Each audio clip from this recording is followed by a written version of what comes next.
Hi friends, today in my series Crystal Ball Gazing, where we try to talk about future of so many things which will come in our way in next 10, 20, 30, 40 years. We are going to talk about future of space travel and space colonies. Well, for near-term problems like poverty, pollution, we need to find solutions close to home. But there are also long-range problems, and we need to work on those. They take long time to solve. You cannot wait until long-range problems that are urgent to work on them. So what is the solution?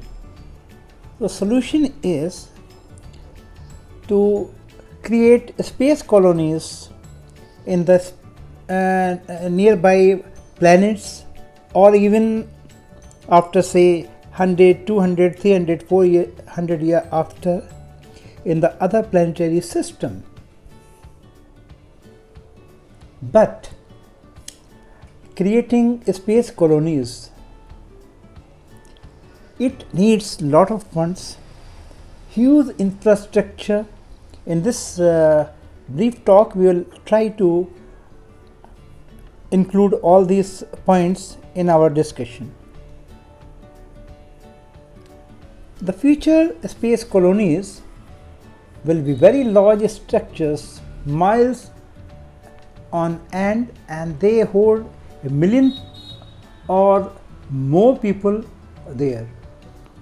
It is envisaged that millions of such colonies housing trillions of people in the next centuries, sustained by continuous sunshine and the vast resources available on moon, asteroids, other part of solar system. I remember during 70s, Gerard K. O'Neill, a Princeton University physicist, gave his detailed concept of human settlement in space. O'Neill was worried about the limits of growth on Earth, though he focused on overcrowding rather than limited energy. As the population continues to expand, according to O'Neill, we will have to abandon the development of greater individual freedom and accept a much more regulated life with diminished options. So, space colonies would allow a far more inviting future. There would be a fewer people living on Earth and an increasing fraction living on space, where there is unimaginable room. Those in space colonies would also find the situation much more open and free. The proposed space colonies would be mile-wide spheres or cylinders spinning to create artificial gravity on the inside.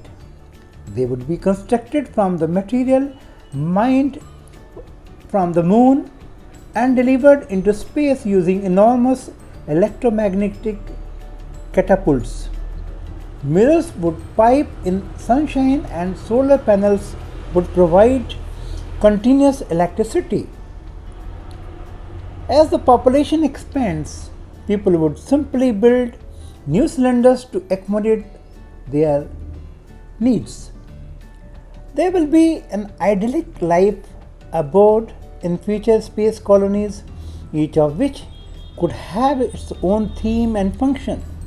Some might resemble historic cities, some might be space farms or interplanetary wilderness areas, and you could have a recreational one that keeps 0 G so you can go flying with your own wings. space taxis could carry visitors from colony to colony in a day or less. Meanwhile, heavy industry would be moved off Earth to preserve this unique gem of a planet, as these were shifted from developed countries to underdeveloped countries in the past.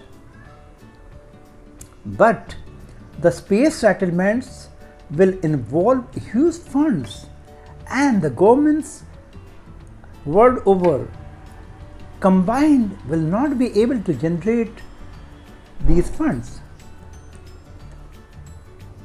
Solution: in the last few years, with entry of private entrepreneurs like Elon Musk, Jeff Bezos, the cost of space exploration has drastically fallen down, thus making the space bioeconomy an attractive investment option for venture capitalists.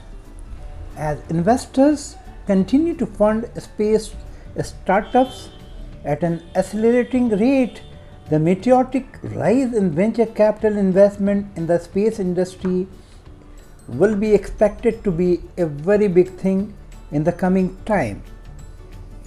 Friends, space travel and settling space colonies is really a very exciting thing which we can foresee in our future.